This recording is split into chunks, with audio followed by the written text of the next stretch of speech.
Hello and welcome. I'm Matthew from Rosie and Rosie, investment property specialists, helping you invest in property with confidence. And today I'm joined by Michael from My Accounting Buddy. Michael is the owner of accounting and business consultancy Accounting Buddy. Welcome, Michael, and thank you for joining us. Thank you, Matthew. Michael, today I want to talk to you about the tax benefits and tax implications for property investors, specifically negative and positive gearing, depreciation and other taxable tax deductible expenses, land tax and capital gains tax. What are they? What can we do to maximise our tax benefits and potentially minimise any taxes payable? So, without further ado, negative and positive gearing. These are terms that we hear often when discussing property investment, but the terms are often misunderstood. Michael, firstly, can you explain for us what exactly do we mean when we say a property is negatively geared? Negative gearing is all about getting a benefit back in relation to a tax position at the end of the day. So negative gearing is where we'll have a property and its expenses will exceed its cash inflows. And so we'll be putting money back into the situation and it's a negative cash position. Mm-hmm. Yep.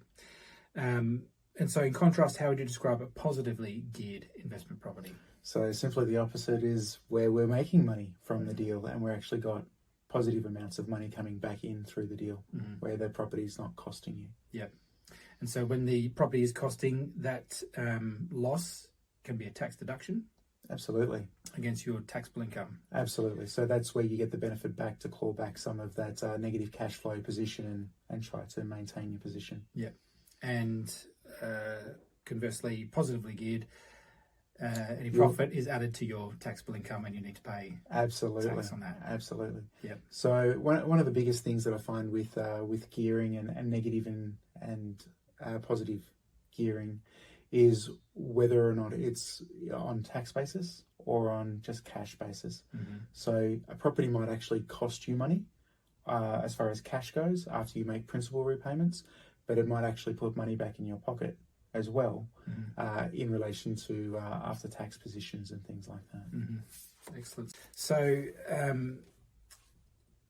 when we talk about the costs associated with an investment property, we talk about the expenses being greater than the return, we get that loss. Yes. Some of those expenses are tax-deductible expenses. So sure. Can you run through some of those tax-deductible expenses when it comes to property investment? Absolutely. So the primary ones are things like council rates, property management fees, emergency services levy, water rates. You've got other items like repairs and maintenance, pest control, cleaning. There's a number of items. Interest rates. Yes, interest on your loan. Yep. Great. Fees, so on. Yeah, thank you. So moving on to depreciation and other tax deductible expenses, we've just learned that the interest payable on the loan for the investment property is a tax deductible expense, but it's one of a few that an investor can claim. Yes. Before we get into depreciation, tell us what are some of the other expenses a property investor can and should be claiming? So there's the big items like we were just listing before. So council rates, they're the primary ones. Council rates, water rates, any cost in relation to maintaining that property is what we want to look at. Mm-hmm. So repairs and maintenance are a typical one. If you're replacing some fence pilings or, painting half a wall or, something like that, or sometimes your floor coverings. What about improvements as opposed to maintenance? Yeah, so that's the big trick one that you have to be sort of very careful around. So if you make a repair or you do a maintenance in relation to the property, and if you paint one wall versus painting the whole house, painting that one wall might be a repair, but if you paint the whole house, it could be considered to be an improvement. Fixing the kitchen cupboard, just putting new hinges on or something like that is a repair. But if you replace all the cupboards, then you're changing the asset in relation to what it originally was. Yep. And so you're making an improvement. Yep. And so those improvements we have to classify out, treat as assets, and then we get to depreciate them over time when they're new. Yep, exactly. So depreciation then, tell us what is that exactly? I know it's an interesting concept. So one of the great things when it comes to a house is you've got two components to the property and the investment. You've got the land itself, and then you've got the building and everything within the building. Now the land itself doesn't depreciate, it doesn't break down over time, but the house itself can break down over time. And you've got all sorts of assets within the house. So you've got the structural asset itself, being the bricks, the frame, all of those components. Now they can be amortized over a period of 40 years. And then you've got the internal fixtures, so you might have a dishwasher or you'll have the oven, and those things will be depreciated over their useful life or are deemed rate by the ATO. So the deemed rate for your kitchen oven might be 10 years. And so the cost of the oven, if it's $1,000, gets broken down over those 10 years, and you might get $100 a year over those 10 years to claim as a depreciation deduction instead of the full amount upfront, which you would get in relation to a repair item. Yep. And we had some of those requirements around what you could depreciate changed a few years ago. Yes. So tell us a bit about that. So when an investor would acquire a property, and a second-hand property, so a property that's already been existing, we used to get a quantity surveyor to go through and figure out all the values of all the various items, and then we get a depreciation in relation to all the items within the property. And what they brought out back in 2017 was if the asset on those fixtures and fittings had been pre-existing prior to the purchase, so if your oven was already in use prior to your purchasing it as the new owner, then we could no longer depreciate those second-hand type items. We could still depreciate or amortize the building, but we couldn't do those other items. So we can still do the main structure of the home, but we can't do the extra items unless they're brand new and never used. So if it's a brand new item that was replaced for the sale and it hasn't been used previously, then yes, we can use those items and depreciate that items. But if those items had previously been used, even if it's just a couple of months, then no. Yeah. So it's changed, I guess, the tax benefits significantly. Yeah, but still worth getting often. Absolutely. The cost of a schedule is $500 to $700 generally, and that's a tax deductible expense as well. Yes. And most of the providers who offer that service won't proceed unless they believe there's at least that much or more than that, a multiple of that to claim. So absolutely. And then there's some not hairy, but interesting scenarios where you've got someone who's lived in a house, so has owned it since 2017 or prior to the changes, but has only come to rent it out recently. So in relation to the people that have owned the property from before 2017, but it was their main residence or it wasn't used for investment purposes, and then they've started renting it out after, the same situation applies. So if you've lived in it previously or rented out previously, but then it's only just become a rental property after that changeover date, then again, the same rules apply. You aren't able to claim the depreciation on those assets. And just before we move on, depreciation benefits, in my experience, are a big part of helping landlords manage their holding costs. Absolutely. Generally in the thousands of dollars a year. So to not have one can make it quite difficult to hold the property. Potentially, Completely. If you look at a simple one where the actual building might cost $200,000 to build, for argument's sake, and it's being depreciated over 40 years, your 40 years, so you've got 2.5% per year, so it's $5,000 worth of deduction. It's quite strong. Excellent, thank you. If your property is being managed by Rosie and Rosie, we manage a lot of this for you and prepare it in a format that your accountant will appreciate at the end of the financial year. So fantastic, thanks Michael. In my experience, depreciation is one of the least understood, but perhaps one of the most important tax benefits for investors. In contrast, land tax is, however, better understood and perhaps the least popular tax implication for landowners. Michael, tell us about land tax. What is it for and can we avoid it? It's completely for the state government. The state governments get to enjoy the benefits of that, and then go back into providing curbs and all sorts of things in relation to maintaining the community around the property. But one of those taxes that are quite difficult to avoid.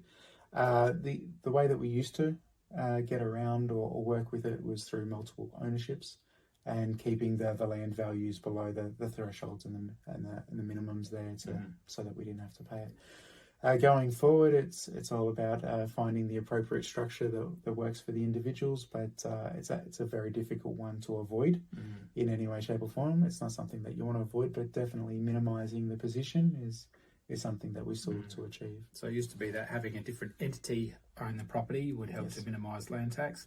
Yes.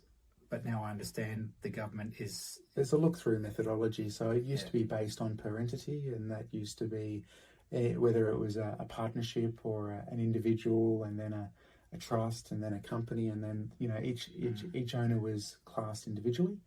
Whereas now it's a look-through to the beneficial owner. And so you might only own 20% of a property, but that will be grouped with all your other ownerships, and then it'll be brought together to see whether or not you go over the thresholds, and then see which bracket you end up in. So they're definitely looking through your ownership and understanding what sort of property and how much property you own now to understand how much tax they want to collect from you. Yeah, very much an individual scenario thing, because for some people it's worth doing still, whereas for others the cost of setting up that additional entity may not be really worth it in the end. Absolutely. Excellent. So before we wrap it up, Michael, I want to ask you about capital gains tax. I get asked about this quite a lot. Yes. What is it? When is it payable? How is it calculated? And is there any way we can avoid that? Great.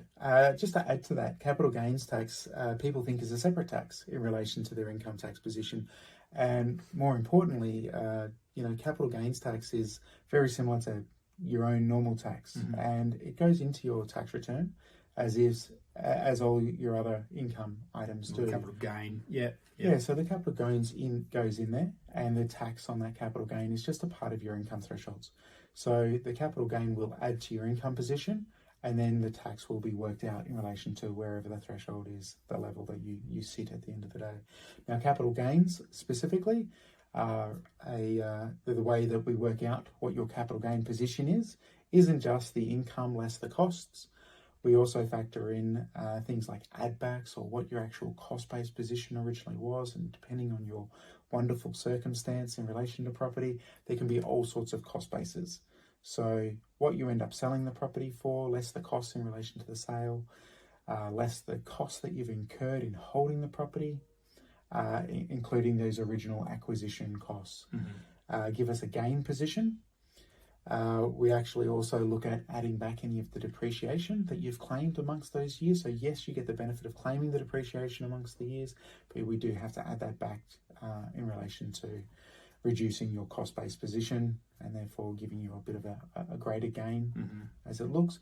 But that overall gain position, then if you've owned the property for greater than 12 months, we get to discount that by 50%. So if you've made a profit on the sale of the property of $100,000, for argument's sake, we get to discount that by 50% in a person's name, bringing the taxable gain down to $50,000. And then that $50,000 would go on top of your other income to identify your overall taxable income position. Yeah. So it's very important to speak to a good accountant to make sure that you're minimising the amount of tax that you pay on the gain. Two things I want to ask about that. Firstly, if someone's heading into a period where their income tax is likely to be lesser, either into retirement or perhaps on leave, for whatever reason, maternity, paternity, or just taking a cutback, that would be a better time to be realising a gain.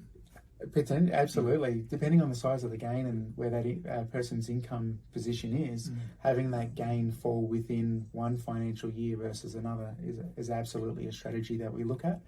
The other thing is, as somebody's approaching retirement, they may be in the position where they could contribute part of their gain into their super. But obviously they want to speak to their financial planners and those sorts of positions to understand whether or not they're in that financial position to be able to do that. Yeah. But it can work for tax purposes. Yeah, excellent.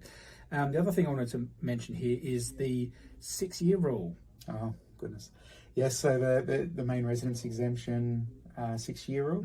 So one of the fun ones is you might live in a property and then you decide that you're going to travel or you're going to live elsewhere, that the home no longer meets your needs for whatever reason, and you may move out and not move into another residence, but you might start to rent.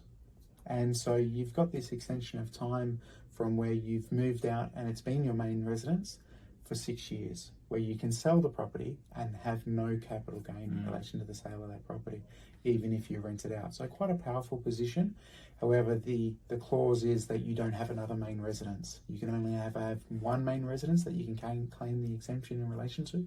So if you do buy another property, there's about a 6-month sort of window where you've got a crossover between the old property being sold and the new property being acquired, where you can move out of your old home, move into the new one, and not have a capital gains event that's taxable and still claim that exemption. However, if you don't have another home that you've acquired, you've got that 6-year window where you've got the ability to rent it out or have it vacant and still claim the main residence exemption in relation to that property and not pay any tax on it. Yeah, excellent. And sorry, I should probably rewind a bit and just add that capital gains is not payable on the sale of your own home.